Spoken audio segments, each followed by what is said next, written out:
Tuesday at 7, it's the gritty and game South Carolina Gamecocks against the Wildcats. And for a look at Carolina, this is Opposition Research brought to you by HKC Roofing. After a steady diet of struggles in the non-conference, South Carolina enters Tuesday as one of the league's greatest surprises. At 11-10 but 6-2 in the loaded SEC, the Gamecocks have salvaged their season and pose a legitimate threat to postseason play.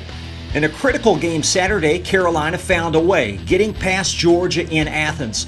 4 Gamecocks struck double figures, highlighted by matching 19s from top-tier big Chris Silva and under-the-radar freshman A.J. Lawson. South Carolina connected on 11 of 16 from 3 and shot an uncharacteristic 56% for the game. The win ended a 2-game losing string and propelled them up a notch on the league ladder. The Cats are the 4th-ranked foe to tangle with Carolina. USC edged Mississippi State and Auburn in a pair of Columbia nail-biters, only for a Knoxville blast to follow. In the non-con, the Gamecocks showed double-digit droppings to both Michigan and Virginia. While other coaches boast glossier profiles, it's hard to argue against Frank Martin not being one of the game's top coaches.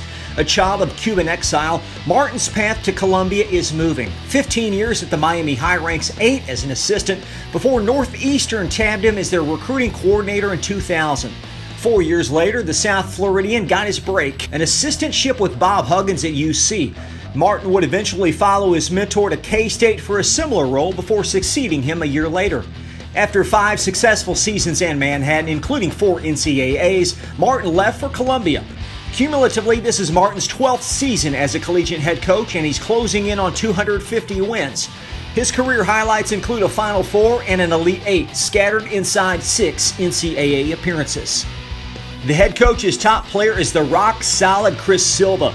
An all-league second-teamer in 18, the 6'9 senior leads Carolina at 14 points and 7 boards, and Tuesday will mark his 91st straight start. The Gabon native's card includes 167 blocks and 21 double-doubles. While a traditional post player in years past, Silva has added threes to the bag this year, draining 8 of 20. He's also a career 73% foul shooter. Entering the season, few outside of Columbia were familiar with A.J. Lawson.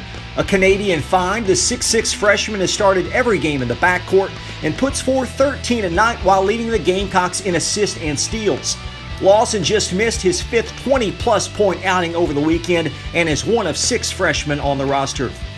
Fellow Frosh Keyshawn Bryant has been a reliable contributor and shows 9-4.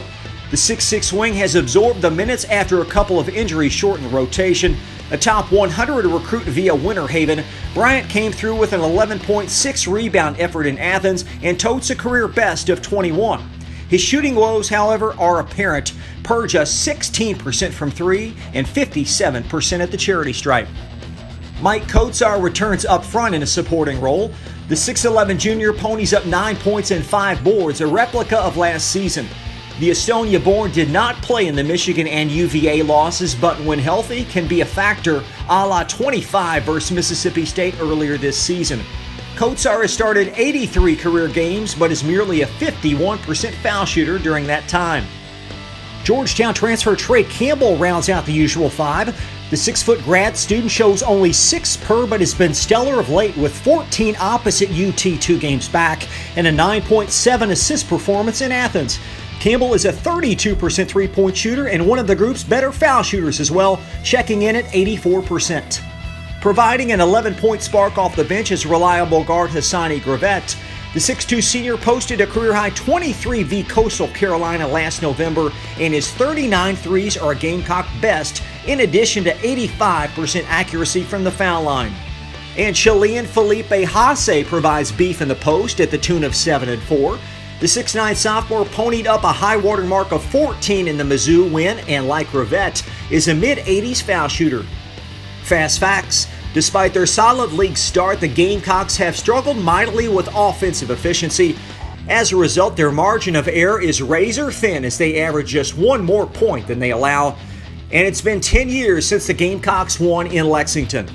This date in South Carolina basketball history, the Gamecocks registered their first road win of the year, winning in Athens 60-53. Carlos Powell led Dave Odom's squad with 16, and the duo would go on to lead the group to the 2005 NIT championship. It's the only regular season matchup this season between the Cats and South Carolina, and it tips on Tuesday at 7 on the SEC Network. For today's opposition research and the Leach Report, I'm Chris LaBar.